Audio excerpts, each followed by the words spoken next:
Good morning. Hayom Yom, hey Menachem Av. So in Tehillim, there is a pasuk where David HaMelech tells us, Sur meira v'asei toiv bike shalom b'detfehu, which means Sur meira, shun evil, don't be a bad person, don't do bad things, don't do averes, don't do sins. Rather, asei toiv, be a good person, always do the right thing, always do the good thing, always do Torah mitzvahs. Bike shalom b'detfehu, and be a kind of person that values and pursues peace. Is always trying to bring good energy and peace and harmony to wherever you may go. Be that kind of person, the person who brings peace, brings goodwill. And that is the pasuk. But came along the Baal Shem Tov, and the Baal Shem Tov gave the following Hasidic interpretation of this pasuk, a very beautiful Hasidic interpretation. And the Baal Shem Tov said that the opening words of the pasuk, Sur meira v'asei toiv, so it doesn't mean stay away from bad things, rather go to good things, do good things. Don't eat pig, put on tefillin. That's not what it means. It means everything in the world, everything in our lives can be used for bad or could be used for good. It could be used for its true intended purpose, its good purpose. You can show, in other words, how everything in our life is truly good, or you can distort everything in your life and use it out for bad, misuse it, abuse it. You can use it for bad. And basically, the reason that is because everything at its core is really a certain godly energy, a certain creative godly energy, which is creating it and bringing it into being, which is the purpose for that thing. And everything at its core is the Torah energy for it, the way Torah and God intended everything to be used. Everything in the world, whether it's our body or any part of our body, or any of our possessions or objects, or any human experience, or any emotion you may feel, anything in the world, anything, has a certain creative godly energy which is bringing you into being.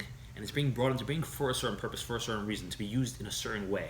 There's a vision for how it's meant to be used, and that is the vision of Torah.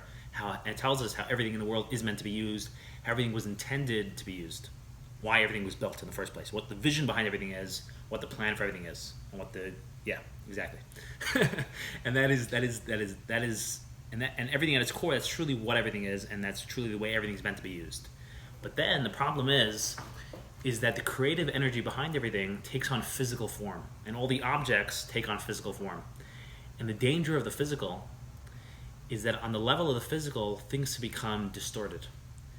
And you can lose sight of the purpose behind everything, and instead you can feel and see the metzias of everything. The physical form everything takes on, where everything becomes a metzias, where everything becomes an ego.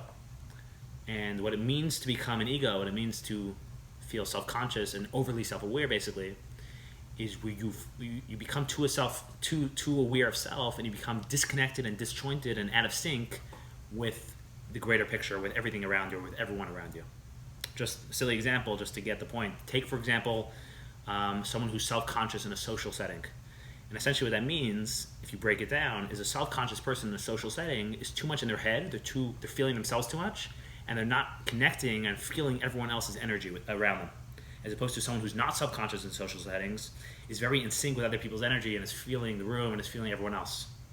As opposed to if you feel disjointed and disconnected and you don't get and are not clicking and are not in sync with everything and everyone around you, you're feeling yourself too much, so that causes a certain feeling of uncomfortableness.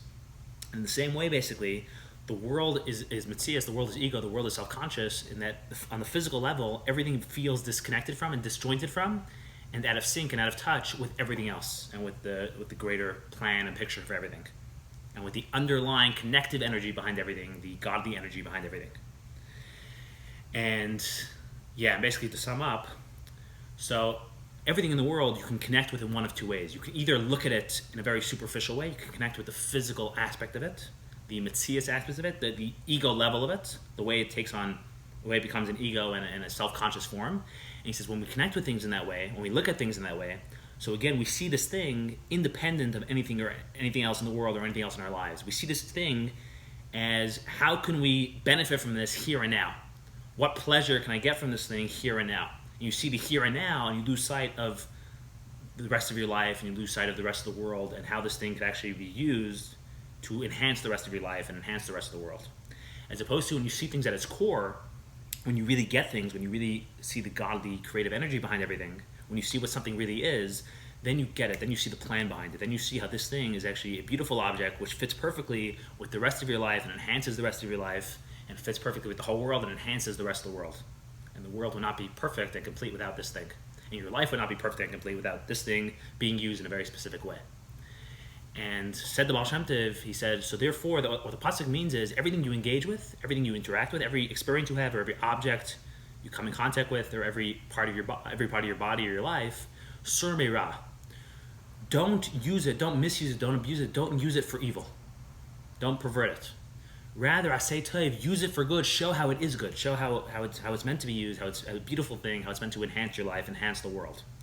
And he says, when you do that, then peace will reign in your life and peace will reign in the world. He said, because when we don't do that, when we misuse everything in our life, when we lose sight of everything in our life, when we use everything out for the here and now and to gain the maximum pleasure here and now, and he said, then there's we're not at peace with ourselves. We're not at peace. We don't feel good about all these things in our life. We don't feel good about ourselves.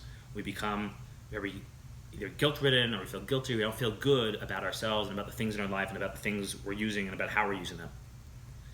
And therefore, there's no peace. Peace is not reigning in our heart. Peace is not reigning in our lives. Peace is not reigning in the world.